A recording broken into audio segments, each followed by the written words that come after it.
आज हम पहुँचे हैं साहिबाबाद विधानसभा।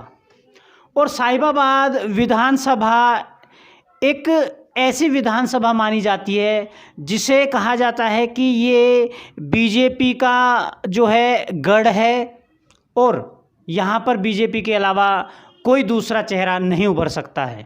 तो आज हम साहिबाबाद पहुँचे हैं, जो कांग्रेस के उम्मीदवार हैं जगत बिष्ट जी। जगत बिष्ट जी से हम जानेंगे कि साहिबाबाद के विकास की मुद्दों पर बात करेंगे। यहाँ के जो गरीब लोग हैं, गरीब तबका है, उनकी समस्याओं पे बात करेंगे और बहुत सारी चर्चा करेंगे। नमस्कार बिष्ट जी, आपका हमारे प्लेटफॉर्म पे बहुत बहुत हार्दिक स्वागत। सबसे पहले तो मौलिक भारत की पूरी टीम को, न्यूज़ चैनल को, अभिषेक उपाध्याय जी जो मेरा इंटरव्यू ले रहे हैं और यहाँ तक आए हैं चल के, इनका बहुत बहुत मैं आभार और अभिनंदन करता हूँ। कैमरामैन मयंक गोस्वामी जी का, हमारे छोटे भाई हैं। और आप लोग एक मुहिम जो आपने चला रखी है कि आप कैंडिडेट से उसके बारे में जानना चाहते हैं कि क्षेत्र में क्या योजनाएं हैं, ये आप लोग पढ़ाई के पात्र हैं, साधुवाद आपको। क्यों पता चलना चाहिए कि जनता के बीच में कैंडिडेट की क्या योजना है, वो क्या करना चाहता है, उसका विजन क्या है, वो चुनाव लड़ रहा है तो किन मुद्दों पर चुनाव लड़ेगा। एक सबसे पहले आपका छोटा सा परिचय जानना चाहेंगे हमारे जो दर्शक हैं। नमस्कार, मैं छोटा सा मेरा परिचय है, परिचय का तो खैर ऐसा कुछ वो नहीं है, पर जगत बिष्ट नाम है। कांग्रेस पार्टी का सिपाही हूँ, जमीन पे खड़ा हूँ। कांग्रेस पार्टी देश और प्रदेश में गरीब, मैले, कुचले, पिछले लोगों की लड़ाई लड़ रही है, लड़ती रही है, लड़ेगी, लड़ाई है। अगर लोग कहते हैं 70 साल, 60 साल, 50 साल कांग्रेस ने क्या किया, तो मुझे लगता नहीं कि आज मेरे को बताने की जरूरत है कांग्रेस ने क्या किया।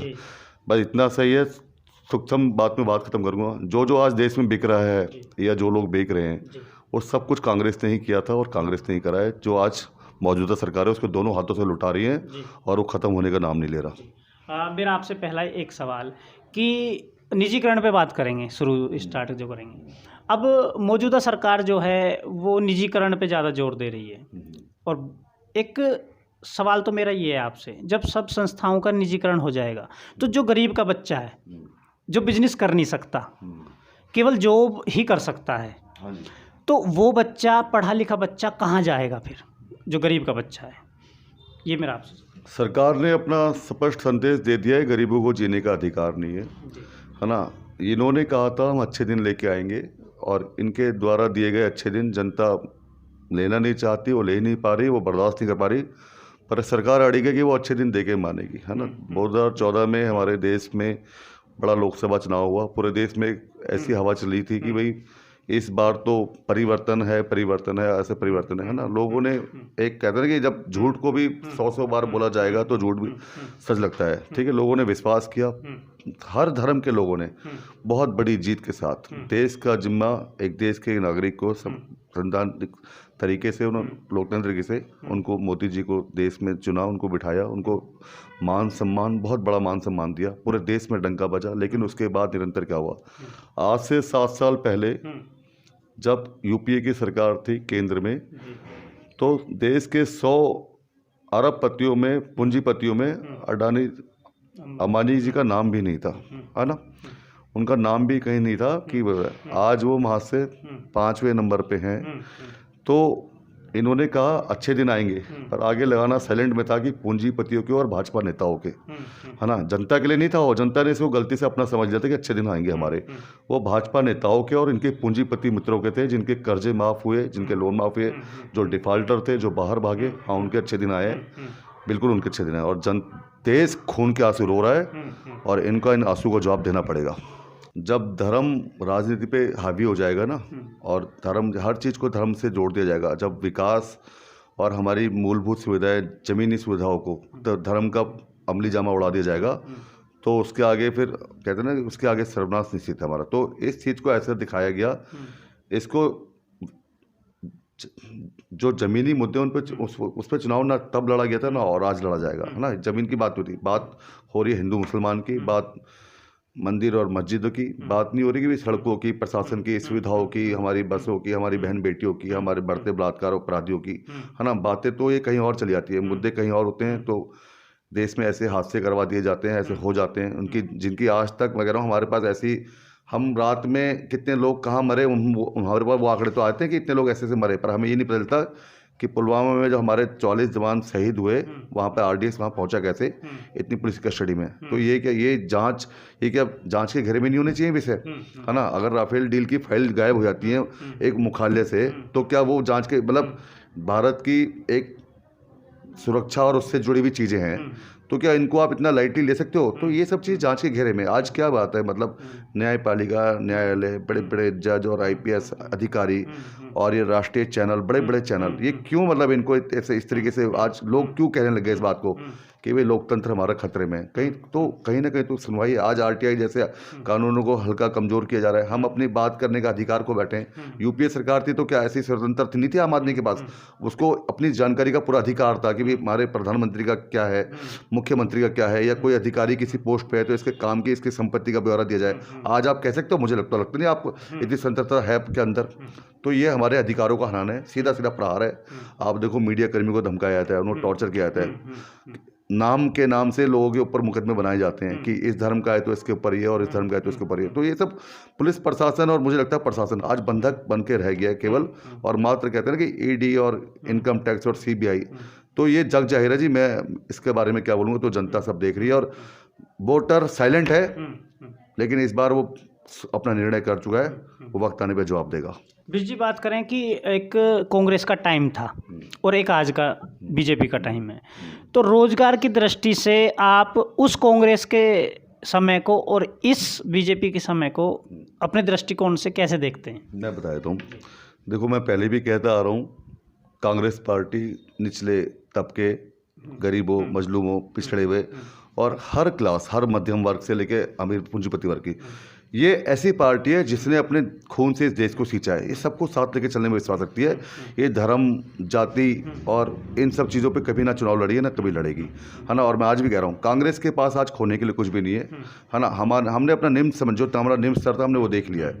कांग्रेस के लोगों ने देख लिया। कुछ कमियाँ हम में भी रही होंगी, हमसे भी हुई होंगी, ऐसा नहीं कि कोई कमियाँ नहीं होती। जब इतना बड़ा संगठन होता है तो उसमें कुछ लोग अच्छे बुरे भी आते हैं, कुछ फैसले गलत भी हो जाते हैं, उनको अलग तरीके से किया जाता है, लेकिन उसमें सुधार की गुंजाइश रहनी चाहिए। लेकिन आज कांग्रेस बहन प्रियंका जी के नेतृत्व में उत्तर प्रदेश में, और राहुल जी पूरे देश में, सोनिका जी जो कमान संभाल रखी है और जो लीडर है, युवाओं को आगे बढ़ाने की बात करें, जिस तरीके से ये लोग जमीन पर उतर के काम करें, मुझे लगता है आने वाला समय, आने वाला वक्त प्रदेश में और लोकसभा चुनाव में कांग्रेस पार्टी सरकार बनाएगी सभी राज्यों में, और 2024 में हमारा ही पार्टी का मुख्यमंत्री, प्रधानमंत्री देश की सेवा करेगा और जन जन तक जाके अपनी योजनाओं को उनके लिए लागू करेगा। दर्शकों को मैं बता दूं, जैसा बिष्ट जी के पास हम आए, बहुत ही सिंपल और सादा नेचर है और बहुत ही ऊंचे विचार हैं और कोई VIP कल्चर नहीं है, और युवा हैं, सबसे बड़ी बात युवा हैं। ऐसे ही लोगों को राजनीति में आने की ज़रूरत है। लेकिन क्या हुआ कि ऐसे लोग राजनीति में से जाते रहे और भ्रष्ट लोग राजनीति में आते रहे। अगर हम बात करें, हम और भी गाज़ियाबाद की विधानसभाओं में गए तो जो कैंडिडेट बने हुए हैं वो बहुत VIP कल्चर में हैं। वहाँ पहुँचोगे तो 4-5 गनर बैठे हैं गेट पे, गरीब आदमी मिल ही नहीं पा रहा, गनर देख के वापसी लेट जाता है कि भाई जब गेट पे गनर हैं तो अंदर उसकी हिम्मत नहीं हो पाती। लेकिन हम बिष्ट जी का हैं बहुत ही सादा, और कोई भी आम आदमी, कोई भी गरीब आदमी डायरेक्ट फ़ोन करे या डायरेक्ट मिल सकता है। बिल्कुल सादा और जीवन है और उच्च विचार हैं। आपसे एक मेरा सवाल कि जो गरीब व्यक्ति है साहिबाबाद का, वो हमने भी देखा है, उस तक जो योजनाएं पहुंचनी चाहिए वो नहीं पहुंच पा रही हैं, और यहाँ पे जो कॉन्ट्रैक्ट बेस पे सफाई कर्मचारी लगे हुए हैं उनका भी शोषण चल रहा है, वो भी परेशान है। तो इसमें आपके विचार जानना। ऐसे अभिषेक उपाध्याय जी,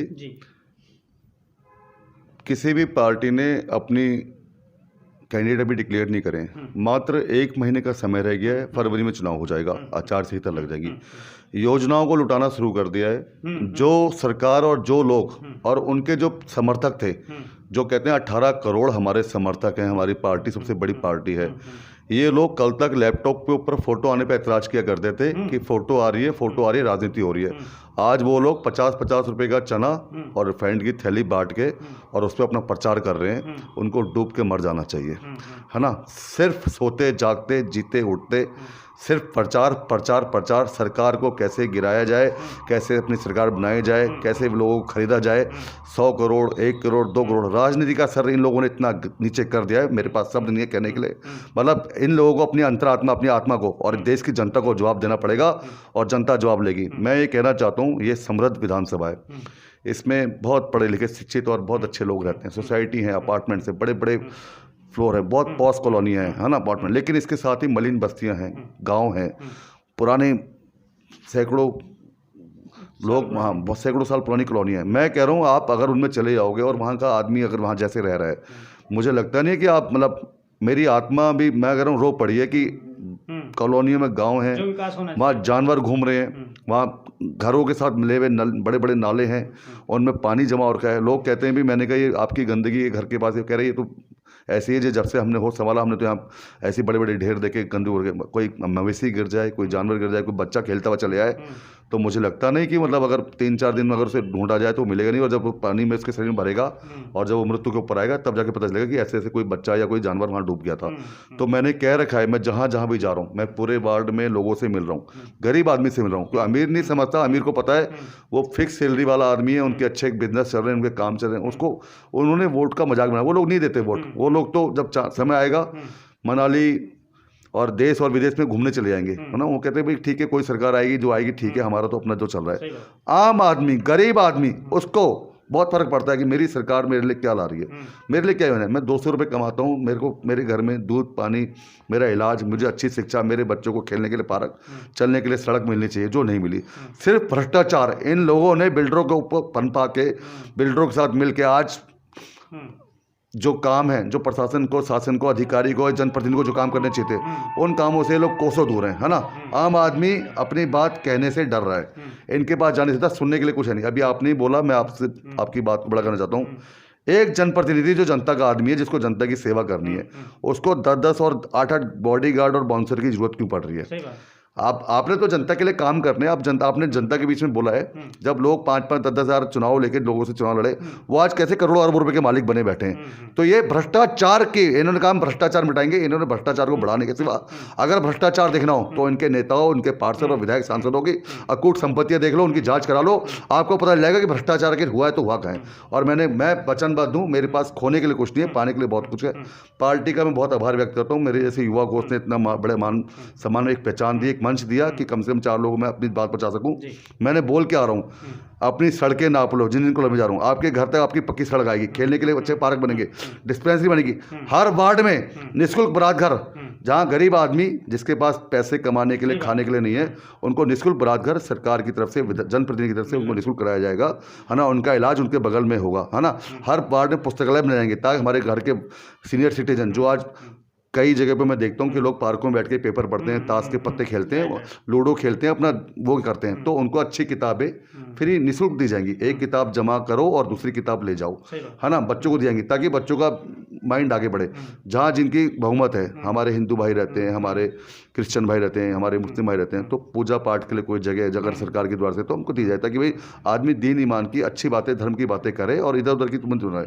तो ये सब चीज़ें, बहुत योजनाएं होती हैं जो हम कर सकते हैं, सरकार की योजनाएं। कोई विधायक या कोई सांसद या कोई पार्षद अपनी जेब से पैसा नहीं लगा रहा, सरकार का फंड है, वो जनता तक पहुंचना चाहिए, पर वो नहीं पहुंच रहा, वो और दिया जाए। और एक चीज़ और है, राशन की दुकानों में कालाबाजारी चल रही है। 5 यूनिट राशन मिलता है एक आदमी के हिसाब से, 5 किलो, है ना। जिसके घर में 8 मेंबर है, 4 मेंबर है, उनको 6 लोगों को दिया जाता है, 2 को नहीं आता। क्यों? वहाँ के पार्षदों की मिली भगत रहती है ना। उनको 1 लाख 2 लाख रुपए महीने की वहाँ से आमदन होती है। तो वो ये भी भ्रष्टाचार, मतलब मैं कह रहा हूँ कि इतना भ्रष्टाचार है। और अगर निजीकरण करना है तो सबसे पहले बिजली विभाग, एक डीडीए, जीडीए और जलकल विभाग, इनका निजीकरण करो, क्योंकि ये लोग भ्रष्टाचार के ऊपर बने बैठे हैं। मैं आपको 1 मिनट रोकना चाहूँगा कि एक तो मैं आप सबको बता दूं, और आप सुनते भी हैं, जैसा मेरी वीडियो में मैं कहता हूं, एक तो मैं स्वयं और मौलिक भारत जो है वो वीआईपी कल्चर का सख्त विरोधी है। हम नहीं चाहते कि कोई भी राजनेता वीआईपी कल्चर में आए। रोड से निकलता है, हुटर बजते हैं, आम जनता को ऐसे समझा जाता है जैसे कीड़े मकोड़े हैं, उनको ऐसे हटाया जाता है रोड से जैसे ये कीड़े मकोड़े हैं, और वही वोटर इनको वोट देता है। लेकिन नेताओं की नज़र में उस वोटर की कीमत केवल कीड़े मकोड़े की हो जाती है, और रोड पे हुटर बजाते हुए निकल जाते हैं और आम जनता को हटाते हुए निकल जाते हैं। मैं इसका सख्त विरोध करता हूँ, सख्त निंदा करता हूँ। दूसरी चीज़, जो मैं पहले भी कई वीडियो में कह चुका हूं कि बिजली विभाग में इतना बड़ा भ्रष्टाचार चल रहा है कि गरीब लोगों को डराया धमकाया जाता है, उनके फर्जी बिल बनाए जाते हैं। एक बहुत बड़ा गेम चल रहा है जिसमें जो कॉन्ट्रैक्ट बेस पे नीचे छोटा कर्मचारी लगा रहता है उसको उगाही का काम दिया जाता है, और खेल उसके पीछे जो अधिकारी हैं, बड़े अधिकारी जो नौकरशाही है, वो खेल खेल रहे हैं। और मैं इसके पीछे लगा हूं और इन खेलों को मैं उजागर करके रहूँगा। जी बिश जी, बात करेंगे कि जो साहिबाबाद विधानसभा है, इसमें जो विकास वर्तमान में हुआ है वो आपके दृष्टिकोण से जैसा विकास होना चाहिए था वैसा हुआ है या केवल फॉर्मेलिटीज़ हुई हैं? देखो जी, विकास अर्थव्यवस्था तो मर चुकी है और विकास बहुरा गया है ना। अब खाली इनकी सरकार के किताबों में, इनके खोखले दावों में विकास है, ज़मीन पे तो विकास नज़र नहीं आता। एक एक सड़क को 4 बार बना दिया जाता है, एक एक सड़क को 4 बार उखाड़ के दोबारा बना के उन पार्षदों का विकास करने का कार्य किया जाता है। क्यों? उनको 20%, 25% कमीशन या जो भी उनका अपने निगम के ठेकेदारों से उनको मिलता है, उस तरह का विकास हुआ है ना। और बिजली विभाग और ये जितने भी विभाग हैं, जीडी सीडी हैं, इसमें बिल्डरों की फाइल 2 मंजिला अगर हम मकान बना ले तो हमारा नक्शा नहीं पास होगा। बिल्डरों के 6-6 मंजिलों पास हैं, छत पे टेरिस बन रहे हैं, नीचे बेसमेंट और पार्किंग बन रही है, 70-70, 75-75, 1-1 करोड़ की दुकानें बिक रही हैं मिली भगत से नेताओं की वजह। तो विकास तो हुआ है। मैंने कब कहा विकास नहीं? विकास हुआ है। विकास हुआ है इनके नेताओं का, इनके पार्षदों का, इनके सांसद विधायकों का और इनके बिल्डरों का, जिनके ऊपर इनके संरक्षण प्राप्त है, उनका विकास हुआ है। आम जनता जस की तस है, बिल्कुल कर्जे में डूबी पड़ी है। उसके बाद जीना मरता क्या ना करता। अब इनकी सरकार है और सरकार बिल्कुल कहते हैं छाती पे सवार है। कौन बोलेगा और कुंडा खोले, जो बोलेगा उस पर मुकदमे बन जाएंगे, उसके ऊपर आपराधिक और वो चीज ला दी जाएगी। पुलिस प्रशासन सब एक तरफा इशारों पे काम कर रहे हैं, आप देख रहे हैं सारा कुछ है। कोई विकास नहीं हुआ और जनता आने वाले समय में जनता इनको ऐसे जवाब देगी, इनका सुपड़ा साफ होने वाला उत्तर प्रदेश से। जी बिश जी, बात करें कि जैसे आपकी संज्ञान में भी है किसान आंदोलन हुआ अभी, तो उत्तर प्रदेश में तो चुनाव था ही और भी टोटल 5 राज्यों में चुनाव था। तो ये जो किसान आंदोलन को की जो मांगे थी वो इन्होंने मानी और 1 साल से किसान आंदोलन चल रहा था। जब चुनाव बिल्कुल नज़दीक आ गया उत्तर प्रदेश में, तब इन्होंने ऐसा तो नहीं है कि आनन फानन में और घबराहट में इन कानूनों को वापसी लिया हो? मुझे नहीं लगता उपाध्याय जी, इसमें मेरे को बोलने की ज़रूरत है। ये मांगे अगर मांगनी ही होती तो ये आंदोलन शुरू ही नहीं होता, है ना। जायज़ मांगे थी, पानी की बौछारें, भाले, तलवारें, नुकीली सड़कें, गड्ढों को, सड़कों को खोद के किसानों को रोकने के लिए बॉर्डर, मैं उसी बार हूँ, बॉर्डर दिल्ली के बॉर्डर को छावनी में बदल दिया गया। किसानों पे झूठे मुकदमे लगाए गए, उनको टॉर्चर प्रताड़ित करने का कार्य किया। भरी ठंड में, भरी गर्मी में, भरी बरसात में हमने देखा, आपने देखा 800-900 किसान शहादत उनकी हो चुकी है। वो अपने घर से बाहर थे, ऐसा नहीं कि गरीब थे अमीर थे, सभी तरह के किसान थे। देश विदेश में उनके लिए एक सिंपैथी थी, एक उनके लिए वो था कि भाई किसान हमारा अन्नदाता देश का सड़कों पर किए। ये फर्जी लोग जो कहते हैं किसान और जवान, किसान कमाता है, तो ये इन लोगों ने उनको खालिस्तानी आतंकवादी कहने का कार्य किया, है ना। और जो आज ये हो रहा है, ये सब इनकी ढकोसलेबाजी है। इन्होंने सर्वे अपने करा लिए हैं, पैसे के ऊपर ये लोग जनतंत्र पे नाच रहे हैं। इनको रिपोर्ट मिल गई है कि तुम्हारा सुपड़ा साफ होने वाला है। ये जो उनकी मांगी गई है, आनंद फानंद में मांगी गई है, ताकि हमारा उत्तर प्रदेश बड़ा राज्य है, किसानी राज्य है, किसानों का वहाँ पे एक वजूद है। अगर आपने नहीं मांगे तो आपकी नेगेटिव आपका बहुत चल रहा है, आप हो जाओगे। इसलिए देशवासियों में आपसे कहना चाहता हूँ, इन मांगों पर मत जाना। ये कहते हैं ना कि आपको जब बकरे को हलाल करना हो तो उसको घास और वो चीज़ डाली जाती है कि भाई ये रुको और खा ले, और तब एकदम फटाक से उसकी गर्दन काट दी जाती है। तो ये किसानों की मांगे जो मांगेगी, ये सिर्फ मात्र खोखला दिखावा है। ये सब चीज़ें तुम द्वारा कल आपका ये चुनाव निकल जाने दो, यही सरकार और यही सिस्टम में बैठे हुए लोग आपको देख के भी अनदेखा कर देंगे। विजय, एक और आपसे जानना चाहेंगे कि किसान आंदोलन में एक लखीमपुर खीरी की भी घटना हुई, तो किसान उस घटना को तो भूलेगा नहीं, ये तो 100% बात है। तो आने वाले चुनाव में कहीं ना कहीं बीजेपी को लॉस होने वाला है इस किसान आंदोलन की वजह से? नहीं, बीजेपी को लॉस, जो इन लोगों की एक लोकप्रियता पूरे देश में, जो इनके लिए एक भाव था लोगों के अंदर कि भारतीय जनता पार्टी को, कांग्रेस का शासन सबने देखा, तो एक जब लंबे समय तक कोई एक सत्ता सरकार में रहती है ना, सरकार में एक सत्ता एक पार्टी रहती है, तो थोड़ा सा उसकी नेगेटिव होती है कि यार एक ही चीज़ है, कोई दूसरा है तो देखे तो सही, तभी तो डिफरेंसेस पता चले कि कौन आदमी क्या करेगा, उसके पास क्या ध्यान। तो लोगों ने इन पे बड़ा विश्वास व्यक्त किया कि कांग्रेस को हमने देख लिया, तो लंबा समय देख लिया, पर देख लिया। लेकिन मेरे को लगता है इन 7 सालों में मुझे लगता नहीं हमें बोलने की कोई ज़रूरत है। उन जनता ने देख लिया, देखा नहीं, महसूस भी किया, भुगत लिया। जब नोटबंदी और जीएसटी और तरह तरह के एक्सपेरिमेंट बिना किसी योजना के किए गए, वो भी ठीक था। कोरोना काल में जब लोग कोरोना अपने पैर पसार रहा था, हम नमस्ते मेहमान खेल रहे थे, बाहर के दोस्तों का आवागमन हो रहा था, विधायकों को रिजॉर्ट में मध्य प्रदेश की सरकार बनाने गिराने का खेल खिलाया था, उनकी बोली लगाई जा रही थी, 100 करोड़ 50 करोड़ उनको देके उनको सरकार राजस्थान में महाराष्ट्र में खेल चलता रहा, बीमारी पैर पसारते रहे। उसके बाद नींद से जागे, जब देख लिया हमने सब कुछ कर लिया, हमारी सरकार बन गई, हमने ये सब कर लिया, उसके बाद कोरोना को कर दिया। और उसकी बात बदलते अभी आप देखो, जो लाइनें जहाँ लगनी थी, रोजगार की बात करने की बात करते थे, उसकी बात करते थे, शमशान घाट में, कब्रिस्तानों में, गिरजाघरों में लोग 2-2 दिन तक डेड बॉडियां अपने लोगों की सड़क पे लेके लेटे रहे, उनको अंतिम संस्कार करने के लिए मान सम्मान के साथ उनकी हम वो नहीं कर पाए। प्रयागराज के पावन तटों पर लोग, जिन गरीब लोग थे, जिनके पास नहीं था कुछ सारा, वो लोग अपनी लाशें दफना के आधी अंदर आधी बाहर, जिनको चील कौवे नोच नोच के खाते रहे। तो मेरा तो आप आए हैं, आपके माध्यम कहना चाहता हूँ, उन छत विक्षत लाशों, छत विक्षत मतलब जो आधी कुत्ते बिल्ली जानवर खा गए और आधी वो हैं, तो उनकी आत्मा आपस में बात कर रही थी। सुन कागा सुन कौवा, 2 लाशें आपस में बात कर रही थी, उनकी आत्माएं। मैं थोड़ा सा 1 सेकंड का समय लूंगा। वो लाशें बात कर रही हैं, अपने को खाती नोचती चील कौवा और कुत्तों से, उनकी आत्मा। सुन कागा सुन कौवा, सुन कागा सुन कौवा, हाँ, तन मन नाड़ी सब खाइयो, हाँ, चुक चुक खाइयो मांस, तन मन नाड़ी सब खाइयो, चुक चुक खाइयो मांस, 2 नैना मत खाइयो मोहे, मोहे अब भी अच्छे दिनों की आस। तो वो अच्छे दिन करते करते हमारे कितने हजारों लाखों भाई चले गए। ये सरकार तो वो है जो उनके आंकड़े तक भी सार्वजनिक नहीं कर पाई, तो आप इससे क्या उम्मीद कर सकते हो। तो हमें शर्मिंदगी है कि देश ने इनको क्या समझा था और ये क्या निकले। इसलिए मैं अभी भी कहना चाहता हूँ कि कांग्रेस सरकार, अगर आप अब भी नहीं समझे, अगर आपको अब भी और अच्छे दिन देखने की चाहत है, तो जरूर अपनी चाहत पूरी करना। लेकिन अगर नहीं है तो आप कांग्रेस को एक मौका दें, जो जैसा चाहते हो। हम सरकार नहीं बना रहे, हम आपकी सरकार में हिस्सेदारी और भागीदारी तय कर रहे हैं। जैसा आप चाहते हो, ये वीआईपी कल्चर खत्म होगा। आपका विधायक, आपको नहीं जाना पड़ा विधायक और किसी सांसद और उसके पास, आपकी कॉलोनी में, आपके मोहल्ले में हम आएंगे, हमारा हाथ पकड़ के बोलना, आपको वोट देते हैं काम करने, और वो काम होंगे। और वो क्यों, सरकार पैसा दे रही है, उस पैसे को आप तक पहुंचाना हमारा कर्तव्य है। मेरा एक सवाल कि उत्तर प्रदेश में भी एक बड़े मंत्री ने एक बयान दिया कि अयोध्या में निर्माण जारी है और मथुरा की बारी है। ठीक है, एक तो ये होगा। ठीक। अब विकास की कोई बात नहीं की, केवल मंदिर की बात कर रहे हैं। हाँ जी। दूसरा, यहाँ के जो प्रधान मुखिया हैं उत्तर प्रदेश के, या बात करें जो देश के मुखिया हैं, वो मंदिरों का दौरा तो करते हैं। हाँ। एक बहुत तीखा सवाल है, सब बीजेपी सबको चुभता है, बीजेपी वालों को भी चुभता है, लेकिन सच मौलिक भारत हमेशा सच बोलता है।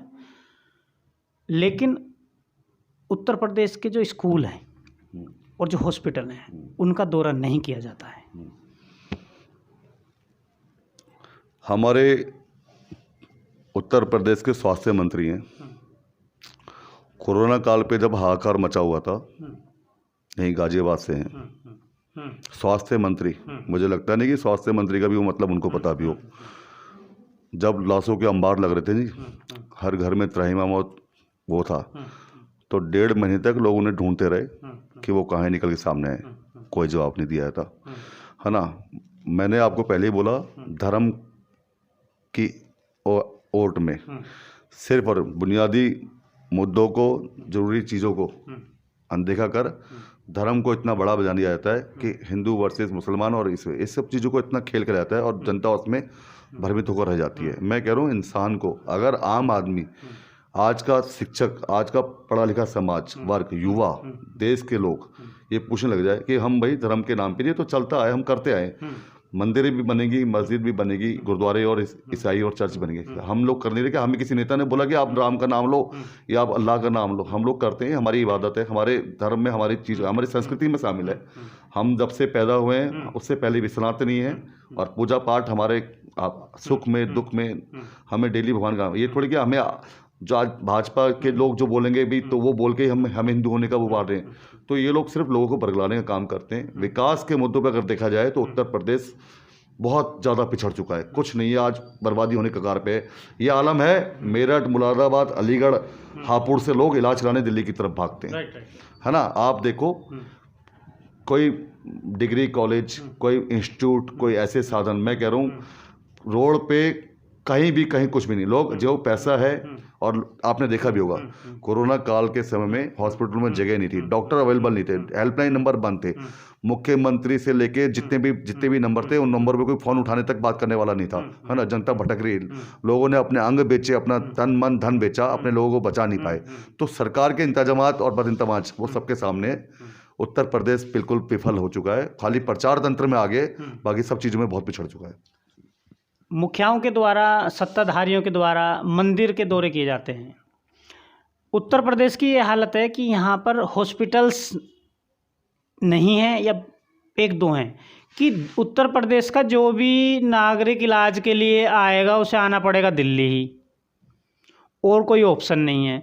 तो आज भी अगर देश को आज़ाद हुए इतना टाइम, 1 सदी होने वाली है कंप्लीट, और उस उत्तर प्रदेश के निवासी को आज भी 500 किलोमीटर 600 किलोमीटर चलकर अगर दिल्ली इलाज के लिए आना पड़ रहा है, तो ये एक सोचने वाली बात है और ध्यान देने वाली बात है, जिसके ऊपर कोई भी सत्ताधारी ध्यान नहीं दे रहा है। अभी मैं एक चीज़ थोड़ा सा बोलना चाहूँगा। ये सरकार बात करती है सबसे पीछे खड़े आदमी की, कि हमारी बड़े अच्छे चुनावी भाषणों में बड़ी बड़ी बात बोलते हैं, महिलाओं की और शिक्षाओं की, बेटी बचाओ बेटी पढ़ाने वालों की बात करते हैं। क्या चिन्मयानंद को अपनी बच्चियों की बराबर उम्र की लड़कियों के साथ उसे नग्न मसाज कराते हुए देखा नहीं क्या इस दुनिया ने? सैकड़ों वीडियो यूट्यूब और उससे आपको मिल जाएंगे। चिन्मयानंद को क्या करा है? वो किसकी सरकार में मंत्री था? कुलदीप सिंह सेंगर बाइज्जत बरी हो गया है। किसको मारा उसने? क्या सरकार क्या साबित करना चाहती है, क्या बोलना चाहती है सरकार?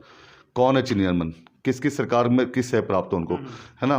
आंखों देख अजय मिश्र टेनी का भी जो है इस्तीफा सरकार नहीं ले पा रही है। अजय मिश्र टेनी, एक आदमी जब प्रदेश सरकार में मंत्री होगा और उसी प्रदेश की पुलिस उसकी वो करेगी, कार्रवाई करेगी, तो स्वाभाविक सी बात है कि न्याय कहाँ और किसको मिलेगा, कब मिलेगा, कैसे मिलेगा, वो मेरे को लगता नहीं बोला है। हम लोग निरंतर इस बात को कर रहे हैं कि भाई किसानों के हत्यारों को, निर्दोष किसान जो शांतिपूर्वक आंदोलन कर रहे थे, उनको कुचला गया, उनको गाड़ी से दबा दिया गया, और इन्होंने कहा कि वो वहाँ पर था ही नहीं। एसआईटी की रिपोर्ट आ चुकी है, उसमें से क्लियर हो गया कि वो वहाँ था और ये सुनिश्चित तरीके से था। लेकिन देश का गृह मंत्री उनको लिए अपने साथ फिर रहा है ना, उनके ऊपर बात करना नहीं चाहता, है ना। और लोग, आप इन लोगों से क्या न्याय की मांग करते हो? तो इनके जिनके खुद के अपने लोगों के हाथ खून से रगे हुए हैं, ये वो किसी को क्या इंसाफ देंगे? मुझे लगता नहीं है कि इंसाफ देगा। और अब इंसाफ इनसे नहीं मिलेगा, अब इंसाफ देश की जनता करेगी, और देश की जनता को अब करना चाहिए। बीस जी, बात करें कि आप एक सादा जीवन में थे, बहुत अच्छा, ऐसी क्या चीज़ थी जो आपको राजनीति में खींच लाई और लोगों की सेवा करने की सोच बनी? देखो जी, सेवा करने के लिए किसी मंच की ज़रूरत नहीं होती, बिल्कुल ठीक बात है। जिसने सेवा करनी है, इसके अंदर सेवा का भाव है, वो कहीं भी खड़ा होकर करेगा, उसका वो है। लेकिन हिंदुस्तान का जो कल्चर है, जो उत्तर प्रदेश की जो राजनीति है, इसमें क्या है ना, हमें कोई काम करना है तो हमें मेन पावर की ज़रूरत होती है ना। आज कोई अधिकारी, कोई एसडीएम, कोई डीएम, सीएम अगर यहाँ पर आएगा तो यहाँ पर 50 लोग सफाई कर्मी खड़े हो जाएंगे, उस पार्क को चकाचौंध कर देंगे, लेकिन कल वो ढूंढने से भी नहीं मिलेंगे। तो मैं ये कहता हूँ, मैंने कहा जब कोई अधिकारी आएगा, कोई मंत्री, कोई मुख्यमंत्री आएगा, कोई नेता आएगा, तभी सफाई होगी। तो मात्र दिखावा भर है। देखो, कुर्सी पे बैठे हुए आदमी को सलाम होता है, अगर मैं बैठा हूँ, मेरी पावर है, तो आदमी कहता है भाई तुम क्यों बोल रहे हो? अगर हमें तो ऑर्डर है, जिसका ऑर्डर होगा वही करेगा। तो इसलिए हिंदुस्तान की, उत्तर प्रदेश की राजनीति में अगर हम पद पे बैठे हुए हैं तो हम अपने लोगों के लिए काम, एक मंच है हमारे पास जिसको हम करवा सकते हैं। तो मुझे लगता है लोगों के साथ जो अन्याय हुआ है, मैं जहाँ तक भी मेरा एक हाथ पैर मेरे जाएंगे या जहाँ तक भी मेरा वो है, मैं वहाँ तक वो काम करने की कोशिश करता हूँ। जो समुचित व्यवस्थाएं हैं उनको बिल्कुल उल्लंघन किया गया है, लोगों तक उनका अधिकार जो उनको मिलने चाहिए वो नहीं मिले, है ना। इस सिस्टम को बदलना होगा और हम जैसे युवाओं को कोई नहीं, किसी न किसी को तो आगे बढ़ना पड़ेगा ना। आप नहीं बढ़ोगे कोई और आ गया, लेकिन आगे बढ़ना पड़ेगा। अगर आप आज नहीं जागे तो कल बहुत देर हो जाएगी, है ना। सब कुछ मतलब देश बर्बाद हो जाएगा, देश खत्म हो जाएगा, है ना, सब चीज़ बिक जाएगी। मैं बार बार जैसा अपने वीडियोज़ में कहता हूँ कि कोई भी व्यक्ति जो सेवा करना चाहता है, ईमानदार व्यक्ति, अब अपने पैसे से तो बड़ी बड़ी संस्थाएं जैसे स्कूल, कॉलेज, हॉस्पिटल्स नहीं बनाए जा सकते। उसके लिए एक संवैधानिक पद लेना पड़ेगा, सरकार के अंदर भागीदारी लेनी पड़ेगी। और हमारा मानना ये है कि जगत बिष्ट जैसे लोगों को ही सत्ता में आना चाहिए। दूसरा, जो वोटर है उसको भी ऐसे लोगों को ही सत्ता में बिठाना चाहिए जो बिल्कुल वीआईपी कल्चर से दूर हों और गरीब आदमी के लिए कुछ करने की सोच रखते हों। ऐसे ही लोगों की राजनीति में ज़रूरत है, जो रसूखदार लोग हैं उनकी पहुंच के कारण या जो ज़्यादा पैसे वाले लोग हैं उनके झूठे प्रचार में लोग आ जाते हैं और कहीं ना कहीं जो सेवक है, जो सच्चा सेवक है, वो पीछे रह जाता है। तो जनता को ये सोचना पड़ेगा कि जगत बिष्ट जैसे लोगों को सत्ता में लाना पड़ेगा। मेरा एक आपसे एक और सवाल कि जो किसान आंदोलन भी रहा, तो एक भारत में टीवी मीडिया है बड़ा, वो आम जनता तक एक तो पहुंचने में असफल रही है। लास्ट आदमी तक जो गांव में नहीं पहुंच पा रहे वो कहीं भी दूर दूर तक। दूसरा, किसान आंदोलन को उन्होंने पूरा तोड़ मरोड़ के खालिस्तानी और चाइना के एजेंट, पाकिस्तानी, और बात करें कि वहाँ पे गंदे काम होते हैं, ऐसे करके एक पिक्चर बनाई थी टीवी मीडिया ने, जिसको आप गोदी मीडिया भी कह सकते हो। तो उस गोदी मीडिया की भूमिका आपकी नज़र में क्या है? और जो हम जैसा पत्रकार है, जो हर गरीब व्यक्ति तक अपनी पहुंच बना रहा है और ये चाहता है कि सत्ता में अच्छे लोग आएं, तो हमारे बारे में क्या सोच है और उनके बारे में क्या सोच है आपकी? देखो, हम सभी साथी मित्र हैं, भाई बहन हैं। इंसान का तो आचरण होता है जी, अच्छा और बुरा सब हमारे साथ ही चलते हैं, है ना। हमारे में से बहुत लोग हैं जो बहुत अच्छे हैं, जिनसे हम प्रभावित होते हैं, हम उनके जैसा बनना चाहते हैं, उनके ऐसा करने की इच्छा रखते हैं। और हमारे में से कई लोग ऐसे हैं जो हमारी पीठ मुड़ते के साथ ही हमें अच्छा बुरा बोलते हैं, है ना, हमें बदनाम करते हैं, कुछ पैसों में, स्वार्थ में बिक जाते हैं, है ना। तो मीडिया क्या, हर सिस्टम, आज हिंदुस्तान के हर सिस्टम में ऐसे लोग सवार हैं, अच्छे बुरे लोग हर जगह पाए जाते हैं। तो इसमें हमारे मीडिया के भी बहुत साथी मित्र हैं, मैं उनको केवल इतना कहना चाहता हूँ कि आपसे जनता सच की उम्मीद करती है, क्योंकि आपने सच का दामन थामा है, आपने कभी प्रतिज्ञा ली होगी, इस प्रोफेशन में आप लोग आए हो, तो कई चीज़ें होती हैं, आपको भी कई दौर से मापदंडों से गुजरना पड़ता है। एक अंतरात्मा से आपने कर दो कि यार मैं कैसे पत्रकार बनूंगा या मैं कैसा बनना चाहता हूँ, कल को मैं आगे बढ़ूंगा तो लोग मेरे बारे में किस तरीके से बात करें कि देखो बहुत अच्छा आदमी है, सच्चा आदमी, अच्छी बात करता है, अच्छी रिपोर्टिंग देता है।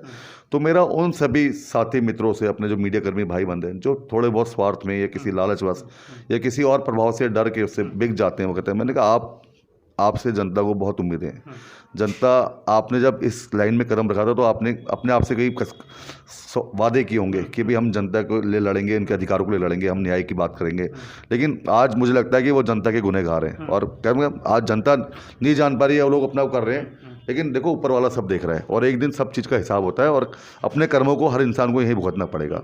तो उनसे वो है कि भाई आप सच का साथ दें, सच का आपने दामन थामा है, जनता आपसे सच की उम्मीद करती है, एक विश्वास करती है आपके ऊपर कि मीडिया कर्मी हमारे सच को लेके आए, आप सच को उजागर करें, हमें सच दिखाएं। बस सच तो प्रत्यक्ष को प्रमाण की जरूरत नहीं होती, और जो सच है, सच अपने आप में बहुत बड़ा, एक बहुत बड़ी दौलत है, बहुत बड़ी शौहरत है, बहुत बड़ी ताकत है। अगर आपने सच पकड़ लिया तो मुझे लगता नहीं कि और कोई दौलत इसके आगे आपके वो करना चाहिए। बस आपको थोड़ा सा सोचने और अपने अंदर झांकने की जरूरत है। एक मेरा आपसे एक थोड़ा तीखा सवाल कि जनता आपको, जो गरीब जनता है वो अपना प्यार दे और आप चुनकर आए, हाँ जी, सत्ता में आए, तो पहला ऐसा कोई कार्य जिसको आप सबसे पहले प्राथमिकता देंगे? जितनी भी हमारे, मैंने बताया कि आपको ये बहुत अच्छी सोसाइटियाँ हैं सारी, इसमें बहुत अच्छे वार्ड ऐसे हैं जिसमें बड़े हाईटेक और बिल्डर प्रायोजित मतलब फ्लैट्स और वो हैं, उनमें अधिकतम मतलब चमक दमक और चकाचौंध रोशनी है, लेकिन इसके पीछे कई कॉलोनियाँ, छोटी कॉलोनियाँ, मलिन बस्तियाँ ऐसी हैं जो गंदगी और अंधकार में डूबी हुई हैं, जिनमें कोई विकास कार्य 10-10, 15-15 सालों में नहीं किया। वहाँ के पार्षद और विधायक तो खैर, विधायक और सांसदों के बारे में तो ये बोलना चाहता हूँ, इनको तो क्षेत्र की जनता ने 5 सालों में, 10 सालों में देखा भी नहीं है। इनको अगर देखना हो तो इनको दिल्ली और लखनऊ से ही टाइम नहीं मिलता। ये क्षेत्र के बीच में क्या जाएंगे, ये तो किसी के जन्मदिन और उसमें रिबन काटने या उनकी दुकानों के ऊपर दिख जाएंगे, लेकिन इनको क्षेत्र की जनता से ना सरोकार है, ना उनकी मूलभूत और बुनियादी सुविधाओं से। ये बिल्कुल नदारत है, जीरो है, और इनको जनता इस बार अपना मन बना चुकी है। और मैं कह रहा हूँ कि जो आपने अभी बोला कि मेरा सबसे प्रायोरिटी बेस पे क्या काम होगा, जितनी भी कच्ची मलिन बस्तियां हैं उसमें पहली निधि से पक्की सड़कें, पार्कों का सौंदर्यीकरण, पार्क और डिस्पेंसरी का मेरी पहली प्राथमिकता है, और मैं इस पर वचनबद्ध हूँ। चाहे मैं सरकार में रहूँ ना रहूँ, मैं जीतूँ या हारूँ, मुझे टिकट पार्टी दे ना दे, लेकिन मैं इसके लिए वचनबद्ध हूँ और इसके लिए मैं अड़िग हूँ। उन कॉलोनियों के लिए मैंने काम करना है, उनको सड़कें मिलनी चाहिए। अगर मेरे पास साइकिल है, मेरे पिताजी साइकिल पर नौकरी करने आते हैं, तो मेरी साइकिल मेरे घर तक सीधी आए, मुझे उसे कंधे पे लाद के न लाना पड़े। मेरे पास स्कूटर है या मेरे घर में 4 आदमी मिलने वाले हैं, तो वो सीधा मेरे घर तक मेरी सड़क पे आए, और उस अच्छी सड़क पे चलने का मुझे अधिकार है। मैं भारत का नागरिक हूँ, है ना। मेरे ही दिए हुए टैक्स से देश उन्नति करता है, उस पैसे में मेरा उतना ही अधिकार है जितना देश के प्रधानमंत्री का है। वो अधिकार मुझे देता है, ये लोकतंत्र मुझे देता है। तो मैं अच्छी सड़क जीने का, मेरे बच्चे अच्छे पार्क में खेलने का, अच्छी दवा दारू का मैं हकदार हूँ, मुझे वो हक मिलना चाहिए। और मैं अपनी सरकार से, अपने जनप्रतिनिधि से मैं इतनी उम्मीद करता हूँ कि ये आए और कम से कम मेरे लिए इतना काम करे। मेरा एक आखिरी सवाल आपसे, कि गाज़ियाबाद में जो सांसद हैं वो हमेशा बाहरी व्यक्ति को चुना गया, और ये सिलसिला पिछले अगर बात करें 20 साल से तो बीजेपी के ही कैंडिडेट हैं। जो भी आता है बाहर से आता है, और गाज़ियाबाद की जनता उसे चुन लेती है, और फिर जनता उसे ढूंढती फिरती है कि हमारा जो कैंडिडेट है, हमारा जो जनप्रतिनिधि है वो है कहाँ, मिलता ही नहीं पहली बात तो, ठीक है। तो एक बाहरी व्यक्ति हो गया, एक लोकल व्यक्ति हो गया। तो आपका क्या विचार है कि गाज़ियाबाद की जनता को, जो लोकसभा में बार बार बाहरी व्यक्ति को चुन लेती है, तो बाहरी व्यक्ति ही ठीक है या लोगों के बीच का व्यक्ति होना चाहिए, लोकल व्यक्ति होना चाहिए? व्यक्ति तो देखो, व्यक्ति होना चाहिए, इसमें कोई बाहर, ये बहुत अच्छा मुद्दा है कि लोकल आदमी, और लोकल आदमी के साथ सिंपैथी भी लोगों को ज़्यादा होती है। हमारे बीच का आदमी, उसको मूलभूत से होता हो, लेकिन चलो ठीक है, पार्टी बड़ी है, बड़े लोग होते हैं, बड़े चेहरे होते हैं, सेलिब्रिटी स्टार होते हैं, अगर बाहर से भी आ रहा है चलो उससे भी कोई, वो भी कोई इतना बड़ी वो वाली बात नहीं है। लेकिन वो जहाँ से अपनी कॉन्स्टिट्यूंसी, अपनी लोकसभा या विधानसभा चुनाव लड़ रहा है, कम से कम चलो बाहरी व्यक्ति था, उसे लोगों ने अगर अपनाया, उसे प्यार और आशीर्वाद दिया, उसके सर पे हाथ रखा, समर्थन दिया, उसे बाहरी विजय दी, तो मुझे लगता है उस आदमी की भी इतनी लायबिलिटी बन जाती है उस जनता के लिए कि इस जनता ने मुझे इतना, उम्मीद से ज़्यादा मुझे जिता के इतने बड़े अंतराल से इतनी जीत दी है, तो मैं इसके लिए मैं कुछ अलग से करूँ। लेकिन अगर उसके बाद वो आदमी बिल्कुल नदारद हो जाता है, वो अब खाली ऊपर ऊपर की राजनीति करता है और ज़मीन को भूल जाता है, तो मुझे लगता चाहिए उस जनता को अपनी आंखें खोल लेनी चाहिए कि कम से कम अगली बार जो गलती है वो ना दोहराए, और लोकल आदमी को दे, जिससे अगर कोई उसकी अच्छी और बुरी बात कहनी हो तो वो उपलब्ध तो हो उन बातों को सुनने और कहने के लिए, है ना। जो आदमी बाहरी है, जो मिलने का,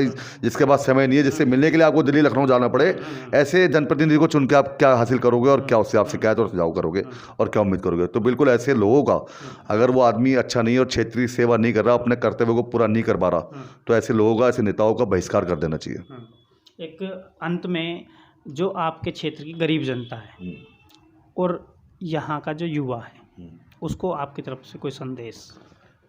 युवाओं के लिए रोजगार के अवसर खोलेंगे, वृद्धजनों और बच्चों के लिए पुस्तकालय और मनोरंजन केंद्र का मैंने अपना सोच रखा है। और बहन बेटियों के लिए मैं कहना चाहता हूँ आपके माध्यम से, क्योंकि बहुत अच्छी बात आपने बोली है, हमने कहना नहीं, हमने करना है। देखो, बेटी बचाओ बेटी पढ़ाओ, मैंने अपनी सरकार के लिए भी कुछ लिखा था, मैंने 25 चीज़ें पॉइंट बना रखे थे कि मेरे को ये चीज़ें इसमें इंप्लीमेंट कराना है, क्योंकि मेरे को चाहिए भी किस तरह की राजनीति देश में होनी चाहिए, और मुद्दों पे राजनीति होनी चाहिए, धर्म की राजनीति ना हो, मुद्दों पे राजनीति हो, मूलभूत सुविधाओं के ऊपर राजनीति हो।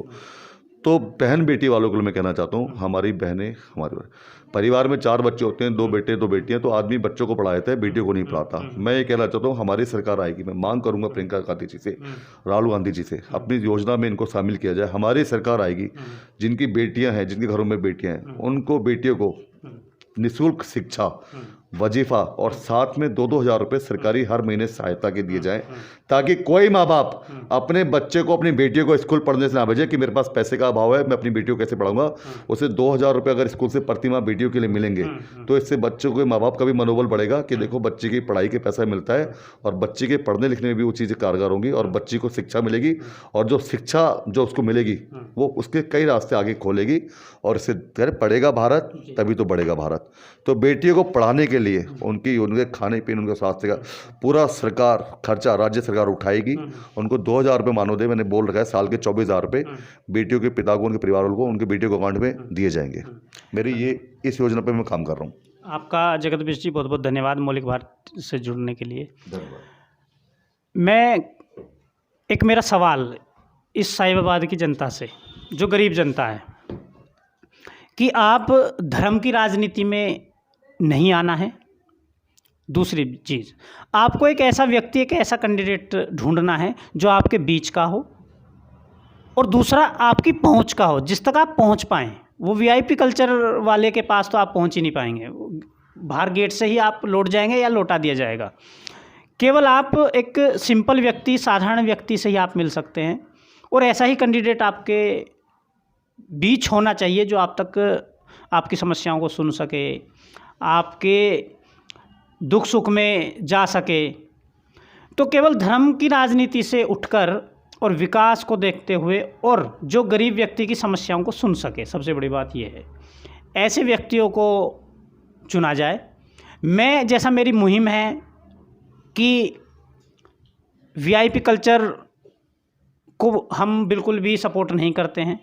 दूसरा, हम भी चाहते हैं, मौलिक भारत की जो पूरी टीम है वो भी सर्वे कर रही है जगह जगह, तो वो भी ये चाहती है कि वो किसी भी पार्टी की बात, ये नहीं कि एक ही पार्टी की बात कर रहे हैं, लेकिन जगत बिष्ट जैसे लोगों को ही सत्ता में लाया जाए, जो वीआईपी कल्चर से दूर हैं और लोगों से जुड़े हुए हैं, और वो आपका काम कर सके। क्योंकि हाईकमान आपका काम नहीं करेगा, आप डायरेक्ट प्रधानमंत्री के पास तो काम करने जाओगे नहीं, आप अपने कैंडिडेट के पास पहुंचोगे। वो ही कैंडिडेट आपकी समस्या सुन सकता है और आपकी समस्याओं का समाधान कर सकता है। तो हम भी चाहेंगे कि जगत बिष्ट जैसे लोग सत्ता में आएँ, इनको संवैधानिक पद मिले। संवैधानिक पद मिलने के बाद ही पावर आती है और काम कराए जाएंगे, और काम कराए जाते हैं। मैं इन्हीं शब्दों के साथ आप सबको धन्यवाद करता हूं, और जगत बिष्ट जी का भी धन्यवाद करता हूं। जय हिंद, जय भारत, जय जवान, जय किसान।